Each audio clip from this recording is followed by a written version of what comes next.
This guy goes hiking alone in a canyon and gets trapped with an 800-pound boulder crushing onto his arm, and his only way out was something that most people wouldn't even dare let their bodies do. So his name is Aron Ralston. He's 26 years old, living in Aspen, Colorado, and ever since he was a kid, he always had one dream: to climb all 59 of Colorado's highest mountains. Mountains so tall that the air at the top is thin enough to make your head spin, even if you're just standing still. And although he knew how dangerous this dream was, by the time the story takes place, Aron had actually successfully climbed 45 of the 59 mountains. And so on the morning of April 26, 2003, Aron woke up, threw some gear into his backpack, and decided that he was gonna go to Utah and hike through the Blue John Canyon. Now, normally before heading out to do something this dangerous, he would sit down and write out a full itinerary for his roommates, like where he was going, the exact routes that he was gonna take, and the date that he would be back, so that if something were to go wrong, his roommates would know precisely where to send help. But this time, he decided to hike this canyon so spontaneously that he didn't really have a full plan or itinerary to give anyone. He only decided to do this trip because originally Aron had planned it with his hiking friend, but they ended up canceling last minute, and instead of wasting that time, he kind of just decided, you know what, let me just climb the Blue John Canyon anyways. So that day, he pulled out a piece of notebook paper to leave for his roommates, and he wrote down one word: Utah. That's it, just Utah, which means that if Aron got injured out there, or lost, or even worse, died, the only information they would have to go off is the name of a state that covers 85,000 square miles of desert, canyon, and mountain range. When he gets to the head of the trail, he parks his truck, swings on his backpack, and hops on a mountain bike, pedaling south down a long dirt road that cuts straight through the Utah desert until he finally reached the head of Blue John Canyon. He locks his bike to a juniper tree on the side of the road, and then he starts walking in on foot. It's an absolutely beautiful day out there. The sky above him is just this thin ribbon of blue between two walls of red rock, and it's just him, his thoughts, and the canyon. He reaches this drop off in the canyon wall about 12 feet down, with a boulder the size of a large bus wedged between the walls below him. And Aron does the math. If he steps onto the boulder, he could just dangle himself off of it, drop to the floor, and keep moving. Simple. He's done moves like this hundreds of times. So he reached onto it, tests it with a couple of kicks, really feels its hold, and he starts lowering himself down. But then out of nowhere, the boulder slightly shifts as he hangs over its edge. He lets go instinctively, knowing that was trouble, and he drops to the canyon floor like 10 feet down. And when he looks up, there's rock particles falling onto his face. So he quickly wipes them away to get a closer look at the top, and that's when the 800-pound boulder consumes his sky view, falling directly over him. Fear shoots through his body, and with no time to consciously react, he lifts his hands over his head for protection. The falling rock came down and crushed his right arm straight into the canyon wall, trapping it there, peeling the skin clean off his forearm. The pain hits him like nothing he's ever felt, and he lets out this sharp fuck and starts yanking his arm out. His body shoves against the boulder, really getting his knees under it, pushing with everything he has. Come on, move! But nothing happens. He takes a breath and forces himself to slow down, and he says out loud, okay, it's time to relax. The adrenaline is not going to get you out of here. Let's look at what we've got. He reaches his left hand over the gap above the boulder to touch his right thumb, and he can't feel it at all. He can't feel any of his hand, and his fingers, when he grabs them, he notices that they're crooked sideways in an unnatural type of way. And so his brain just starts going at itself. Like, how did this happen? How did you let this happen? Your hand is crushed. It's trapped between the boulder. There's nothing you can do. But then he snaps himself out of it, saying, no, shut up. That's not helpful. Because right now, his arm isn't even the biggest problem. He's currently in the middle of the desert where nobody knows where he is. There's no cell service to call for help. And worst of all, he has no water. No way of keeping himself alive for God knows how long. So he starts doing the math in his head. He's like, okay, the average survival time in the desert is 2, maybe 3 days. Even less if you're out here sweating in 100-degree heat.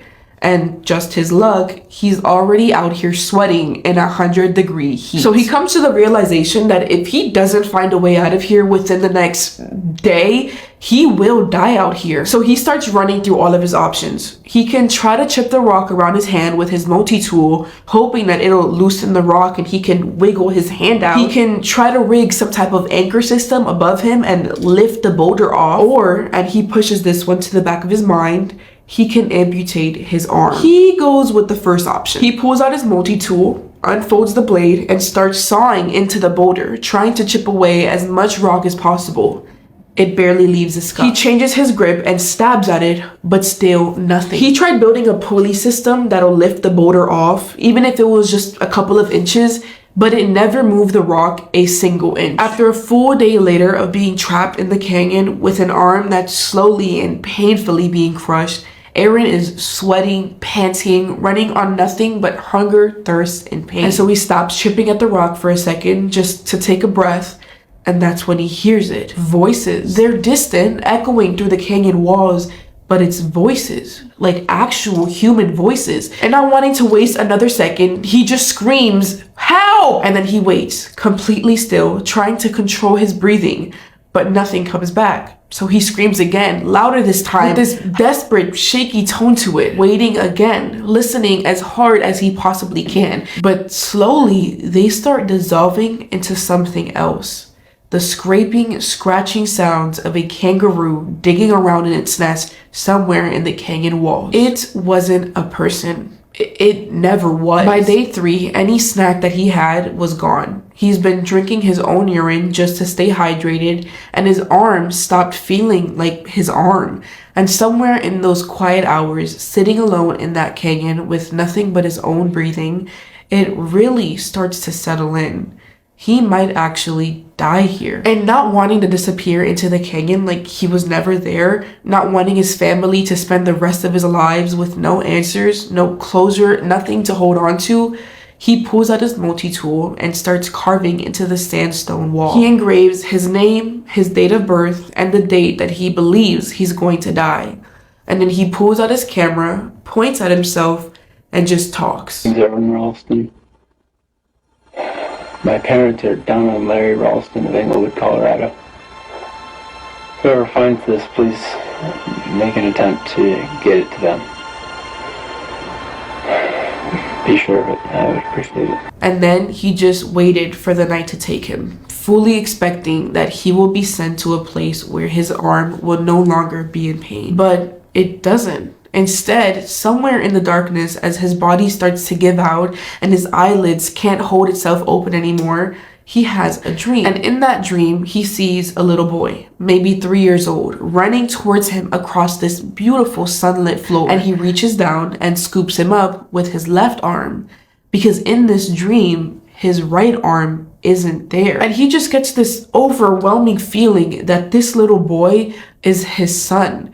A son that doesn't even exist yet. And then his eyes snap open, and when he looks at his arm on day 6, he starts noticing it's starting to decompose. It's giving off this smell in the air, a smell of dead carcass, and something inside of him just snaps. He starts yanking at his arm, trying to rip it free, like he's just trying to tear himself away from it, because he doesn't want it anymore. It's not part of him. It's rotting. It's dead, and he wants it gone. And he looks down at his multi-tool, the same little cheap blade that couldn't even leave a mark on the boulder, and he starts thinking, if he twists his arms against the rock at just the right angle with enough force, then he could snap his bones and cut through whatever's left. So he does it. He takes a breath, positions his arm, and he twists in half and feels both of his bones snap. He picks up the blade again, cutting through tissue, through tendon, using tubing as a tourniquet, saving the major arteries for last so that he doesn't bleed out before he's done. It takes about an hour to do all of this. And I'm not going to try to sit here and explain to you what an hour of that felt like. I don't think there's words for it, honestly, but he gets through it. And when he's done, he pulls himself free. He climbs out of that slot canyon, rigs an anchor at the top, and rappels 65 feet down the other side. One-armed, severely dehydrated, running on nothing but urine juice, and he starts walking 6 miles through the desert, bleeding through the tourniquet, until he reaches a Dutch family out hiking who gives him water and flags down help. 4 hours after he cut his own arm off, A helicopter finds him and they pull him up and bring him straight to a hospital. It took 13 rangers, a hydraulic jack, and a winch to move the boulder and recover what was left of his arm. As of today, Aron Ralston is still alive and well. He went on to write a book about his experience, and the story was actually turned into an amazing movie called 172 Hours. He now travels the world as a public speaker, sharing his incredible story. In 2010, he had a son, a boy he named Leo, and when he looked at his son for the first time, it almost seemed like he recognized him. It was the same little boy, the same face from the dream that he had in the canyon, the one he reached down and picked up with his left arm, the one who had made him decide that he wasn't done yet. What a beautiful ending. That is all that I have for today, you guys. I love you. Thank you for sticking with me through this story. Mwah. Group hug.